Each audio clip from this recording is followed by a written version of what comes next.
शनि देव की छाया जब आप पे पड़ती है तो हमेशा आपका नुकसान होता है। ये गलत मिथ्या है। सूर्य देव हैं, उनके रथ में 7 ही घोड़े क्यों हैं? आपको पता है हमारे पूर्वजों को बहुत सारी चीजें नासा के पता चलने के पहले से पता है।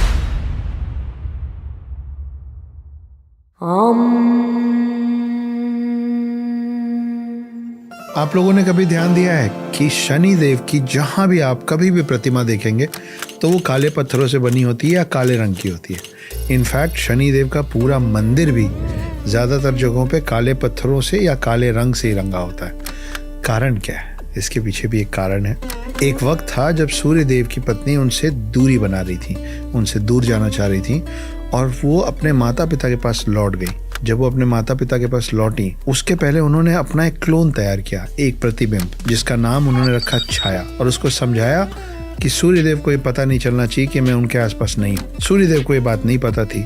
सूर्यदेव ने छाया को अपनी पत्नी समझ के छाया के साथ जो बच्चे किए उनमें से एक बच्चे का नाम है शनि। छाया मतलब साया, छाया मतलब शैडो। इसीलिए शनि देव जो है, क्योंकि वो छाया के पुत्र हैं, इसलिए काले हैं। और आपने सुना होगा ये लाइन कि शनि की छाया, शनि की छाया। वो छाया जो है वो शनि की माँ का नाम है। हनुमान जी की पूजा करना, हनुमान जी के अगर आप भक्त हैं तो ये माना जाता है कि शनि का प्रकोप आप पे माइल्ड होता है, कम होता है। इसीलिए हर घर में हनुमान जी की पूजा सबसे ज्यादा होती है। हर घर में हनुमान चालीसा होता है, क्योंकि शनि हनुमान भक्त को उस लेवल का नुकसान चाह के भी नहीं पहुंचा सकते जो बाकियों पे होता है। तो ये है शनि देव, जिनकी माँ का नाम है छाया। ये एक कारण है जिसके कारण उनका रंग काला माना जाता है। इसीलिए उनका मंदिर और उनकी मूर्तियां या काले रंग की होती हैं या काले पत्थर से बनाई जाती है। ये एक मिथ्या है। शनि देव की छाया जब आप पे पड़ती है तो हमेशा आपका नुकसान होता है। ये गलत मिथ्या है। शनि देव जब आपके पास आते हैं तो हमेशा नुकसान और तकलीफें लेके नहीं आते हैं। ऐसा माना जाता है कि शनि देव का पूरा जो काल होता है आपके साथ वो 7.5 साल का होता है एट अ स्ट्रेच।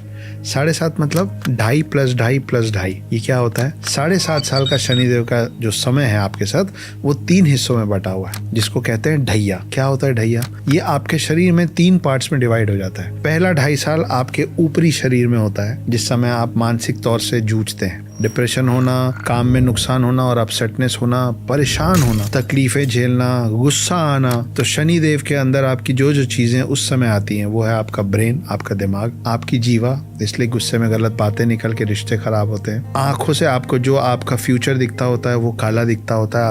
आपको होप कम मिलता है। आपको हर बातों पे ज्यादातर चीजें सुन के नाराजगी होती है, क्योंकि आपके कान में हर चीज गलत तरीके से पड़ती है और आपका मस्तिष्क जो है वो आपको ऐसी चीजों से घेर देता है जिसमें आपको होप कम दिखता है और निराशा ज्यादा होती है। सेकंड 2.5 जो आता है वो यहाँ चेस्ट के नीचे से उतर के नीचे के शरीर में जाता है। इस समय पेट से रिलेटेड प्रॉब्लम्स होती हैं, लेकिन साथ में आपको बहुत अच्छा खाने को मिलता है, क्योंकि शनि यहाँ से हट चुके होते हैं। वजन बढ़ना, पेट निकलना, और आपको मालूम है कि पेट निकलने से बहुत सारी बीमारियां जुड़ी हुई। Obesity is the king of diseases. तो ये सब चीजें होता है जब शनिदेव आपके बीच के शरीर में होते हैं। आपको अच्छा खाना मिलता है लेकिन आपका वजन बढ़ता है, आपको पेट की तकलीफें होती है और पेट की तकलीफों से सारा शरीर जुड़ा हुआ है। और तीसरा आता है आखिरी ढैया, जो नीचे पैरों पे जाता है। ऐसा माना जाता है कि जब शनिदेव पैरों पे आते हैं तो आपको शुरू के 5 साल, 2-2.5 साल में जितनी तकलीफें मिली हैं उन सब का निराकरण होता है और आपके पास सुख और समृद्धि आपके चरणों में आ जाती है। इस समय आपको मिलता है जीवन में बहुत सारा ट्रैवल, बहुत सारी फ्लाइट्स, बहुत सारा देश और दुनिया घूमने का मौका और ढेर सारा पैसा। तो ये जो ढैया है आखिरी वाला, वो ऐसा माना जाता है कि शुरू के जो 2 ढैया हैं उन सब का कॉम्पनसेशन होता है। ज्यादातर लोग शुरू के इन 2 ढैया में ढह जाते हैं। मतलब ज्यादातर लोग जो इसको नहीं झेल पाते हैं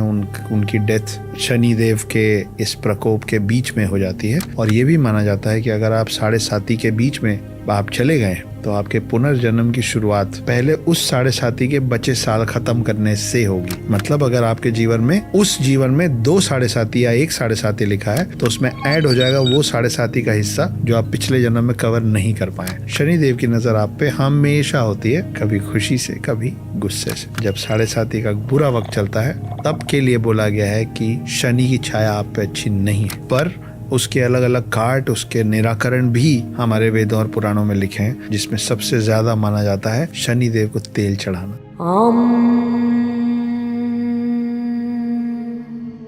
आपको पता है हमारे पूर्वजों को बहुत सारी चीजें नासा के पता चलने के पहले से पता है। जैसे सूर्य देव हैं, उनके रथ में 7 ही घोड़े क्यों हैं? क्योंकि हमारे पूर्वजों को ये पता था कि 7 घोड़े मतलब 7 रंग जो हमको अपनी इन आंखों से नहीं दिखते, मगर सूरज से आने वाली हर किरण में 7 रंग होते हैं, जिसको बाद में हम लोगों ने नाम दिया रेनबो का। इसीलिए सूर्य देव का जो रथ है उसमें 7 घोड़े हैं, ना 5 ना 6 ना 8, 7। उसी प्रकार हमको पता था कि एक मिल्की वे है ब्रह्मांड में, जिसको हम आकाश गंगा के नाम से जानते थे। मिल्की वे नाम मिलने के पहले से हम नासा का इंतजार नहीं कर रहे थे एक टेलीस्कोप बना के हमको दिखाने के लिए कि मिल्की वे क्या होता है। उसी तरह हमको पहले से पता था कि सौर मंडल, जिसको बाद में सोलार सिस्टम के नाम से जाना गया पूरे विश्व में, उसमें 9 ग्रह हैं, 9 प्लैनेट्स। हाँ, मुझे पता है अब 8 हैं, प्लूटो जा चुका है, मगर उस समय 9 होते थे। और इसीलिए हमारे परिवारों में, हिंदू धर्म में, सनातन धर्म में, हर अच्छे और बुरे काम के अंत में 9 ग्रहों की या तो पूजा की जाती है या उनकी शांति की प्रार्थना की जाती है। मैं क्या कहना चाह रहा हूँ? मैं ये कहना चाह रहा हूँ कि हमारे परिवार में जब कोई पैदा होता है तो 9 ग्रहों को देख के कुंडली बनाई जाती है, और जब किसी की अंत्येष्टि होती है, जब किसी का देहांत होता है, देह मतलब शरीर, अंत मतलब अंत, देह का अंत मतलब देहांत होता है, तो भी 9 ग्रहों की पूजा की जाती है आत्मा की शांति के लिए। हम नए घर में गृह प्रवेश करते हैं तो भी हम 9 ग्रहों की पूजा करते हैं, उन 9 प्लैनेट्स को शांत करने के लिए, अपने वश में अपनी तरफ रखने के लिए। आपने देखा होगा चावल के 9 ढेर पूजा में, उन ढेरों के ऊपर, हर ढेर के ऊपर एक सुपारी, वो डिपिक्शन होता है उन 9 प्लैनेट्स का।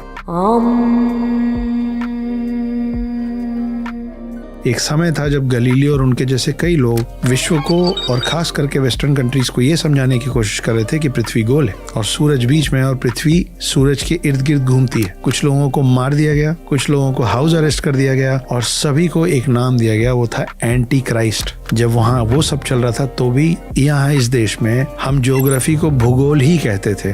भू मतलब लैंड, गोल मतलब गोल। मुझे ये पता है कि उन लोगों को ये सब पता था, मगर मुझे ये नहीं पता है कि मेरे पूर्वजों को, आपके पूर्वजों को, हमारे पूर्वजों को ये सब कैसे पता था बिना इतनी एडवांस टेक्नोलॉजी के जो आज है। तो मेरी मदद कीजिए जानने में कि हम कैसे नासा के फॉर्मेशन के भी पहले से अपने हनुमान चालीसा में अर्थ और सन का डिस्टेंस लिख चुके थे। खोजिए, ढूंढिए, पढ़िए और फिर मुझे बताइए कि मेरे और आपके पूर्वजों को